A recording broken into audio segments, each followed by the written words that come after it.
Good evening, everyone. Welcome to St. Mary's. If we haven't met before, my name is Matt. I'm one of the leaders at the church here. And today we are starting a 4-week series on the topic of leadership across both our morning and evening services. And this topic, I have to say, is crucial at this time. And it can be challenging to navigate. And we as a leadership team have decided to speak about this at this particular point, really in light of the deeply concerning revelations made public in the national press surrounding Mike Pilavachi, who I'm sure you know has had a huge, profound impact on our church tradition. And so it really is essential that we address these issues head on. And I suppose as I start this talk, as I start this series, I'd like to add a bit of a pastoral note as we mean to go on. And I'd like to reiterate really what we said about a year ago when these revelations came to light, that we know that many, many people in our church will have been influenced by the ministry of Soul Survivor, gone to the festivals, other gatherings like that, and may well be upset and confused by what you have heard and what has happened. And we just want to let you know that as a pastoral team, we are here. We're here to meet and pray with anybody who would like to. If you would like that, you can email us, pastoral@stmarieslondon.com. Additionally, anyone directly affected really ought to contact the National Safeguarding Team at safeguarding@churchofengland.org. Leadership is a responsibility that should be handled with humility and integrity. And unfortunately, we have witnessed how the misuse of power can lead to devastating consequences, causing harm and disillusionment within the church. And these failures remind us of the importance of grounding our understanding of leadership in biblical principles and setting up robust safeguards for us as a church. And so this series is designed to help us reflect on, cultivate a healthy, spirit-led approach to leadership. And today, I'm going to offer an overview, an idealized model of focusing on what it means to be led by the Spirit in our leadership roles. And then, in the coming weeks, we're going to confront the seduction of power. We're going to look at the potential pitfalls of leadership and hear about what we as a church leadership team, PCC, and staff are doing to avoid them. And then as we think more about our own areas of influence, we're going to reflect on a vital aspect of Christian leadership, which is whether we are, in fact, actually following God, allowing ourselves to be led by Him, or whether we're allowing someone else or something else to lead us. And finally, we're going to examine a model for developing new leaders exemplified by Jesus' ministry himself. So that's the plan. That's where we're going over the next 4 weeks. We do not want to shy away from some of these difficult conversations. It is vital. It is vital that we soberly reflect on the leadership failure that is so close to us. We need to acknowledge that there is pain, or there can be pain associated with leadership. Unrelated to what's happened with Mike Pilavachi and Soul Survivor, some people in this room will have also been seriously let down or disappointed or even bullied and abused by those in positions of power. Some of us in this room may have been overlooked for positions of leadership. You might have seen other people who you consider to be less able, have less integrity, be asked to lead in church or in your workplace over yourself, and it hurts. And so if you are in that position, I want you to know that we do not take your experience lightly. And I hope that what I have to say today and what we say over the next few weeks will be helpful for you. And I hope if you feel able, you will make space over these 4 weeks to come up for ministry. Allow for the Spirit of God to be filled in you again. Allow our community to pray and stand with you in this. There is, I think, understandably, a lot of mistrust in our culture around leadership. This week alone, we've had the announcement of a general election. The former CEO of the Post Office and one-time candidate for the Bishop of London, Paula Venables, gave evidence to the Horizon IT scandal. In some ways, we've just become accustomed to the abuses and misuse of power in leadership. And I believe that the answer to the abuses and misuses of power, misuses of leadership, is not disuse but proper use. That we will not solve these problems by simply abandoning leadership altogether. And so what I really want to do today is I want to present a vision for Christian leadership for every single one of us in this room, whether you're involved in pastoral ministry or, as importantly, involved in leading in schools and universities and workplaces and industries and so on, and whatever sphere of influence we find ourselves in. And with that, I recognize that in this room, there'll be people with various experience levels when it comes to their leadership. There will undoubtedly be people in this room, and your day-to-day work, you successfully lead many people and really, really high-level, high-power projects. You have grown in experience and wisdom in leadership over many years. And then, at the other end of the spectrum, there will be those here who have the potential. All of the hallmarks of leadership, but at this stage it is yet unproven. You haven't had the ability to demonstrate it or the opportunity to demonstrate it. There may be some people here who've been in leadership positions and you've been burnt out and now you avoid leadership at all costs. There'll be those who discount the idea of themselves being a leader and those who reject the need for leaders at all. Let's just collaborate instead, shan't we? So, my plan today, as we start this series, is to share a vision for Christian leadership. And I'm going to be using the story of Moses from the book of Exodus in the Old Testament, widely acknowledged as the biblical par excellence of leadership. And to do that, we're going to examine a few sort of leadership models that we see through the story of Exodus and in Moses' life. So first of all, and you'll be familiar with this one, top-down leadership. This may be a familiar sight in your office staff room. Here, the CEO, the manager, whoever, the linchpin of the organization sits at the top with workers of various levels beneath them. Many of us will have encountered situations where individuals in this sort of scenario exploit their positions. They are the ones who believe that the hierarchy there is designed for the benefit of those at the top and that your role exists solely to serve them. Now, at the start of the Exodus story, we see Egypt is arranged a little bit like this. At the top of the triangle, pyramid, is Pharaoh at the very top. And beneath him would be the Egyptian people and eventually slaves. And so Pharaoh led with an authoritarian grip. And Moses grew up in Pharaoh's palace. He understood this model of leadership. Pharaoh was the boss, and he threw his weight around. He was constantly demanding, and he was often unpleasable. Eventually, when Moses went and asked Pharaoh to free the slaves from Egypt, his response was, more bricks, less straw. Have you ever encountered this type of leadership before? Perhaps you're going to step into work tomorrow and you're going to come face to face with this model of leadership. Now, Henri Nouwen, who I consider to have written one of the best books on Christian leadership, In the Name of Jesus, that's the name of the book, I'm not saying that for emphasis, In the Name of Jesus, speaks of the temptation that all leaders experience. The first one is the temptation to be powerful. And we'll have more about this next week. But Henri Nouwen says this. He says, the third temptation that Jesus experienced in the wilderness when he was offered all the kingdoms of the world was the temptation of power, which he rejected.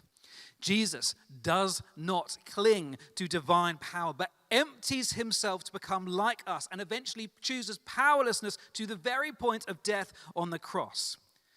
In contrast, it seems that many Christians throughout the centuries have given into this strong temptation of power, the need for control, whether that be military power, economic power, moral power, political power, spiritual power. It is nothing new. We've seen it before, haven't we? And Nouwen asks the question, what makes this power so seemingly irresistible? And he answers his own question by saying, maybe it's that power offers an easy substitute to the hard task of love. That it's easier to be God than to love God. Easier to control people than love people. Easier to own life than love life. And unfortunately, history of the church shows that people over and again have been tempted to choose power over love, control over the cross, and being a leader over being led. Moses eventually left his power behind, became obedient to God, and led his people out of Egypt into life. Jesus rejected the temptation of power and gave up his life for the many. You're probably aware of this story in Matthew's gospel where the mother of two disciples, James and John, the sons of Zebedee, asked Jesus if her sons can sit at his side when Jesus enters his kingdom. And Jesus responds, you have no idea. You have no idea what you're even asking. You have completely missed the point. You think chumming up to me will give you power and position. He says, no.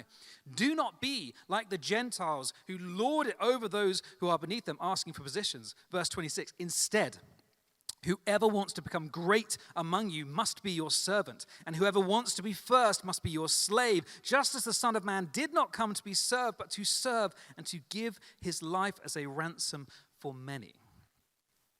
So with that in mind, let me offer a definition of Christian leadership.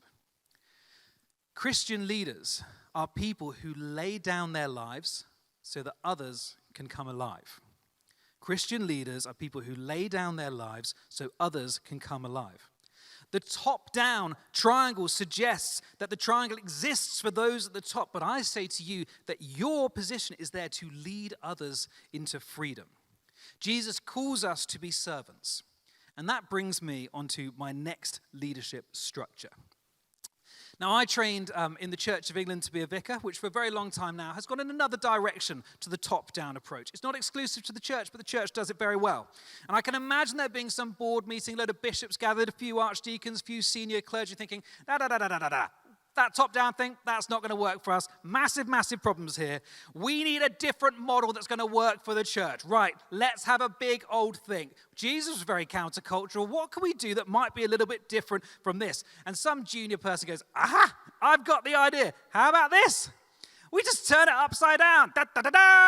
Revolutionary countercultural leadership model. And here, the leader goes at the bottom. We'll call it bottom-up leadership. Now, this may well be countercultural, but in this model, leaders stop leading. They get crushed by the people's demands and burdens.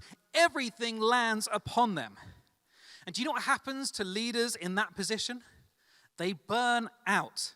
They make poor choices. Why? Because the weight of the world is upon them. Everything rests on the leader, but it doesn't, or at least it really shouldn't.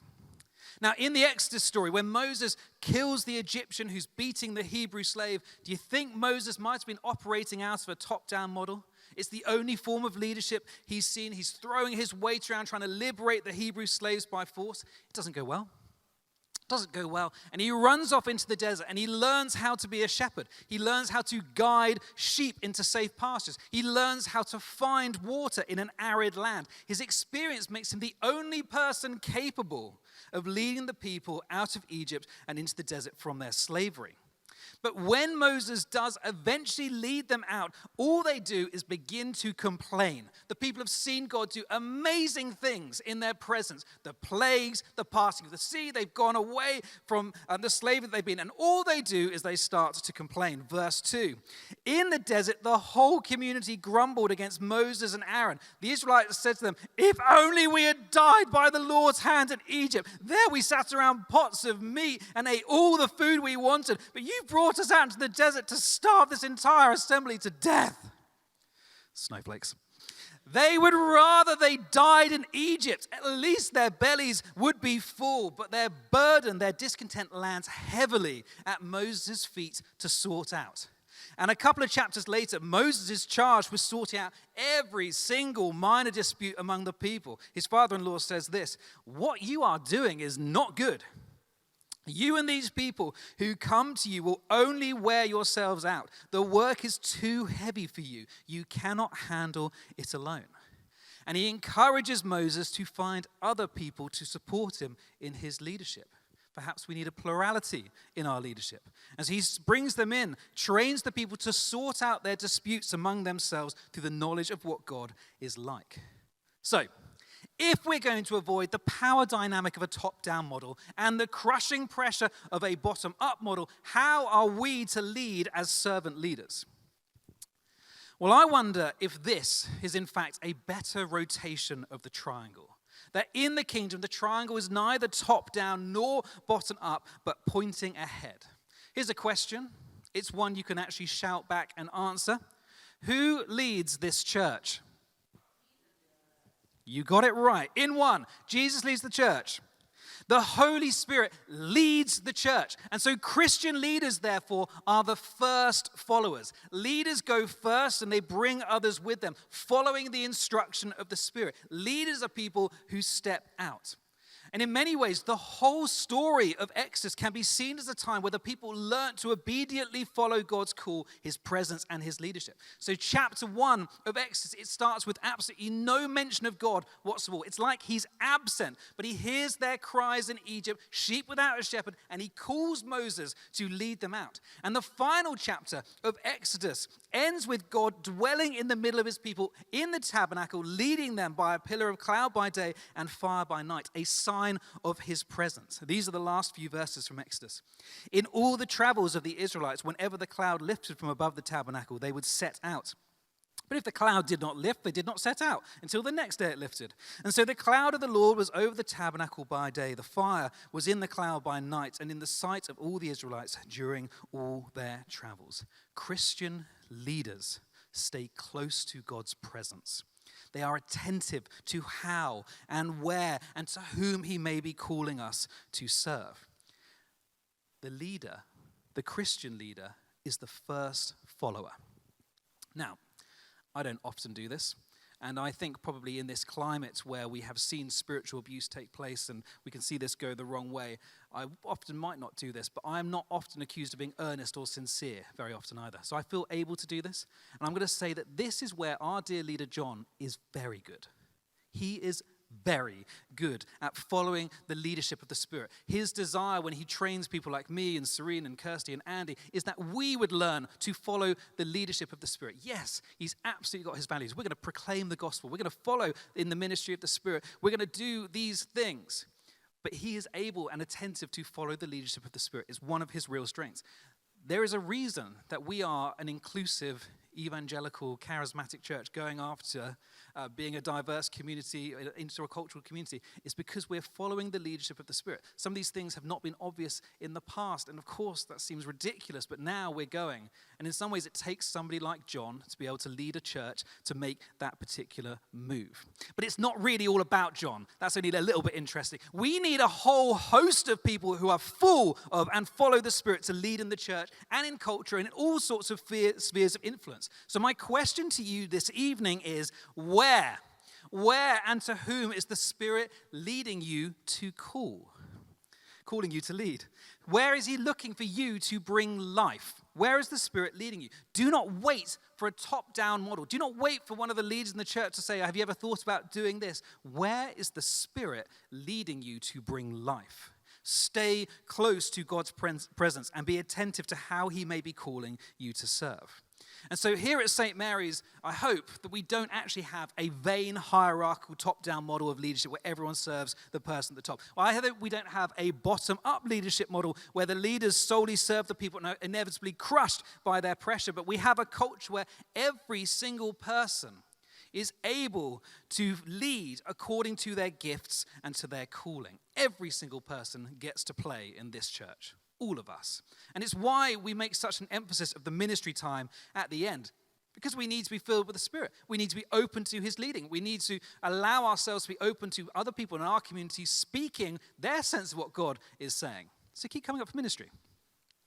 It's not uncommon for people in this community to come up to people like me, Kirsty, and others like that on the staff team and say, do you know what? St. Mary's should really be doing this. Or why isn't St. Mary's doing that? Now, often when they say this, the things that they are bringing to our attention are really noble, really worthy activities. It's a really good question. But the question comes from a top-down model.